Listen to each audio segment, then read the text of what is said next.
যে কোনো দেশের অর্থনীতির অন্যতম চালিকা শক্তি জ্বালানি। শিল্প কারখানা, বিদ্যুৎ উৎপাদন সবকিছুর কেন্দ্রে রয়েছে জ্বালানি শক্তি। অথচ আমাদের দেশের মতো আমদানি নির্ভর দেশের এই গুরুত্বপূর্ণ খাতেই বছরের পর বছর ধরে খরচ হচ্ছে বিপুল পরিমাণ টাকা। এই খরচ কমাতে ব্যতিক্রমী উদ্যোগ নিয়েছে ফেনীর এক স্বশিক্ষিত উদ্ভাবক আব্দুল হান্নান। দীর্ঘ ১৫ বছরের নিরবচ্ছিন্ন গবেষণায় তিনি উদ্ভাবন করেছেন জ্বালানি সাশ্রয় একটি নতুন প্রযুক্তি, যা প্রায় ৩০% পর্যন্ত জ্বালানি সাশ্রয় করতে সক্ষম বলে দাবি তার।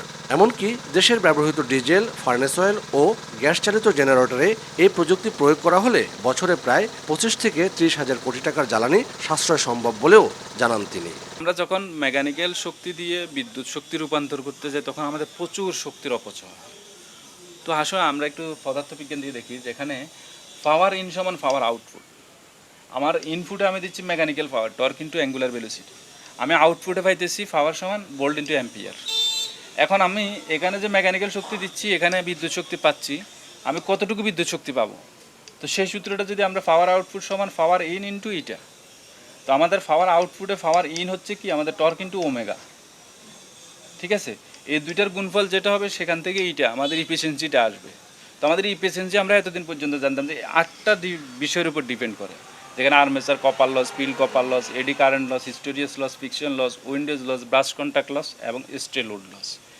কিন্তু আরও দুইটা বিষয়ের উপর ইফিসিয়েন্সি ডিপেন্ড করে, যেটা আমরা এতদিন জানতাম না। এটা আমি দীর্ঘ 16 বছর গবেষণার মাধ্যমে বের করেছি। এই দুইটার কারণে আমাদের একটা অল্টারনেটরের সামগ্রিক উৎপাদনের প্রায় 30% পর্যন্ত অপচয় হচ্ছে, যেটা আমরা এতদিন জানতাম না। তো আমরা আগে 100 টাকা যদি জ্বালানি খরচ করতাম, সেখানে আমরা ওই জ্বালানির সর্বোচ্চ 48 টাকা পর্যন্ত ব্যবহার করতে পারতাম। বাকি আমাদের 52 টাকা জ্বালানি অপচয় হচ্ছে বিভিন্ন কারণে, হিট লসের কারণে, ফিকশন লস বা এই ধরনের লসগুলোর কারণে।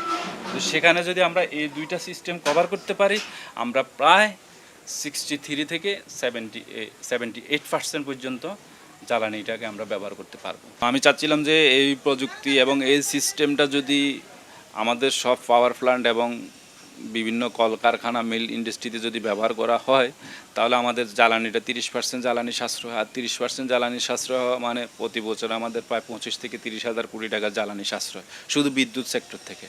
এবং যে পরিমাণ জ্বালানির কম খরচ হবে, সেটার একটা জলবায়ু পরিবর্তনেও একটা বিশেষ ভূমিকা রাখবে, কারণ এটা কার্বন নিঃসরণের পরিমাণ কমে যাবে। প্রচলিত পদ্ধতিতে প্রতি ইউনিট বিদ্যুৎ উৎপাদনে লাগে প্রায় 0.483 গ্রাম জ্বালানি, আর হান্নানের উদ্ভাবিত প্রযুক্তিতে লাগে মাত্র 0.357 গ্রাম। অর্থাৎ প্রতি ইউনিটে সাশ্রয় হচ্ছে 0.126 গ্রাম জ্বালানি, যা মোট হিসেবে প্রায় 26% সাশ্রয়ী।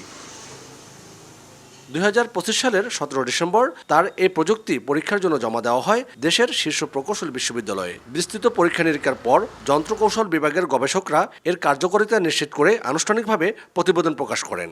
পরপর যখন আমি সফলতা পাই, তখন আমি 2টা মেশিন তৈরি করে আমি বুয়েটের কাছে পরীক্ষাগারে প্রেরণ করি। বুয়েট দীর্ঘ সময় পরীক্ষা নিরীক্ষা করে আমাকে একটা রিপোর্ট প্রদান করে, ওনারা যে তথ্যগুলো পাইছে।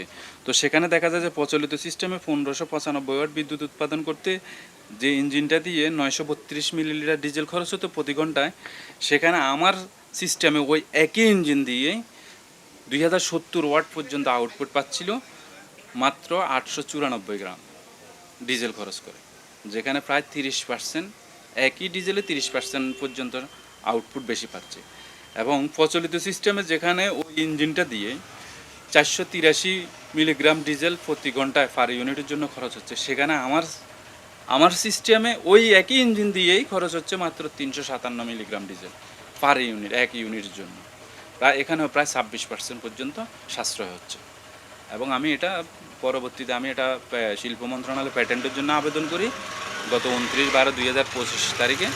তো আবেদন করার পরে ওনারা দীর্ঘ সময় যাচাই বাছাই করে তারপর ওনারা 2009 সালের মার্চে ওনারা প্যাটেন্ট পাবলিশ করেছে যে এটাই প্রথম আমি আবিষ্কার করছি, এর আগে আর কেউ এটা আবিষ্কার করে নাই। গ্রামের ছোট একটি কম্পিউটার ও ফটোকপির দোকান থেকে শুরু হয় তার যাত্রা। বিদ্যুৎ না থাকায় কাজ বন্ধ হয়ে যাওয়ার সমস্যায় তাকে ভাবতে বাধ্য করে বিকল্প সমাধান নিয়ে। সেই ভাবনা থেকে শুরু হয় গবেষণা। তবে এ যাত্রা সহজ ছিল না।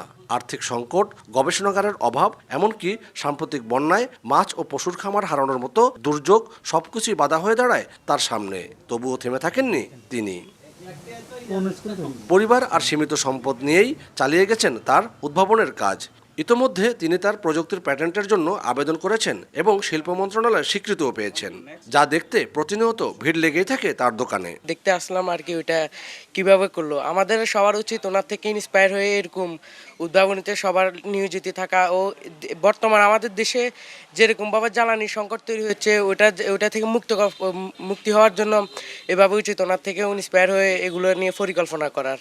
প্রযুক্তি দেখার জন্য আসছি, যাতে যদি ভবিষ্যতে কোনো কাজে লাগে তাহলে আমি এখান থেকে বা সারা বাংলাদেশের মানুষ যাতে এখান থেকে উপকৃত হয়, আমি মেসেজটা এই সোশ্যাল মিডিয়ার মাধ্যমে আপনারা জানাই দেবেন, এলো আমার প্রত্যাশা। ওনার যেই মেশিনের জিনিসগুলো আমরা দেখছি, উনি যদি এখানে আরও যদি ভালোভাবে গিয়ার পর্যায়ে বা আরও যদি গিয়ার পর্যায়ে যদি করে, আমার এটা থেকে উনি আর ভালো কিছু পাবেন। এখন প্রয়োজন আরও উচ্চতর গবেষণা, আধুনিক ল্যাব সুবিধা এবং প্রযুক্তিগত সহায়তা। সংশ্লিষ্ট মহলের সহযোগিতা পেলে এই উদ্ভাবন বদলে দিতে পারে দেশের জ্বালানি খাতের চিত্র। আতিয়াস সজল, সময় সংবাদ, ফেনী।